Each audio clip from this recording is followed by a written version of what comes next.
daawadayaal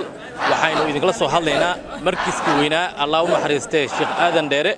oo aan ku jirnay tabantii siyaaradii 17aad oo ka dhacayso halkan galabta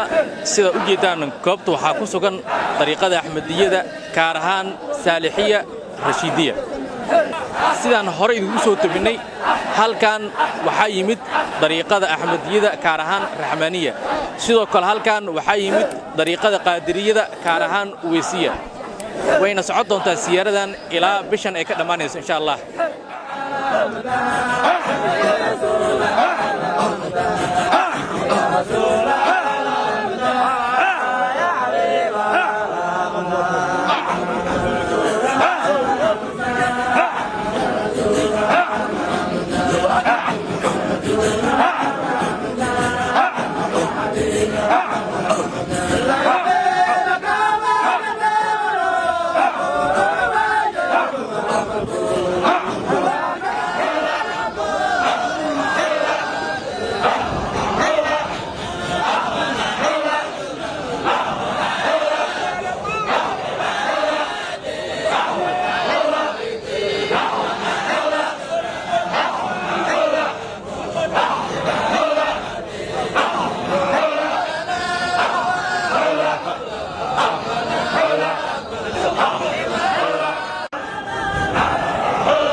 waxaynu la hadalnay qaar kamid ah mashaayiqdii ka soo qayb gashay banaabaxa digriga ah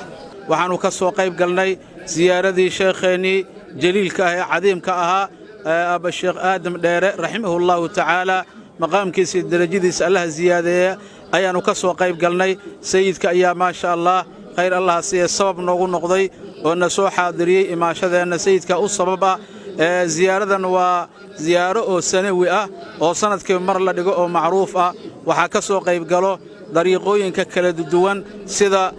dariiqatu rashiidiya oo teena ah dariiqatu raxmaaniya oo labadaba isku ah Aala Axmed ama ku aftirsadaan Sayyid Axmed ibn Idriis waxa kale ka soo qayb galo dariiqooyinka kale dariiqatu Qaadiriya gaar ahaan Uweysiya iyo Zayliciya intaba iyo waliba Rufaaciya waa ziyaaro aad u weyn waanan ka soo qayb galnay ilaahay waxaan ka baryaynaa subxaanahu wa ta'ala marka hore sayidkeena cimrigiisa Allah noo dheereeyo idinkiisa aan ku hadlayno inta kale ahbaabo ka soo qayb gashay saasoo kale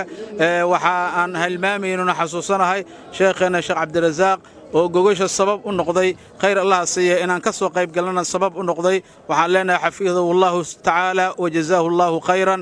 ikhwaanina alkiram ilaahay intani kulmi زيارة برخذ له أو شغل زيارتي سأجيك إلهي إني كلبي أنا نبتان أهل بيضاء وأهالي بير زيارتهم كقصدني إلهي إنه كلبي يبحث له أخواني ما يوها شكر زيادة يبعد إلهي إنكم ما لا أنا دم دافع توانا ولك أشرافتي في بيضاء أن أهل بيتك إن زيارتي شيخنا وشيخ آدم ديرة كقيب قرني بيضاء وكإماني وأنا حتى إلهي نوافقني يروق الحمد لله توفيق ده سقمنا إلهي أنك مهدك سينك مهدني الحمد لله فلله الحمد والشكر والسلام من تجي إلهي خير لنا نوافق الدنيا خير ما أنت بنبح أركض بحني زيارة الأسرة أدني يعني نورك دعاية وشيء آذن ديرة حضرة الأسبوع كلهم كشيء آذن ديرة يعني ما توصل كل مينا وبنبح ويا حضرة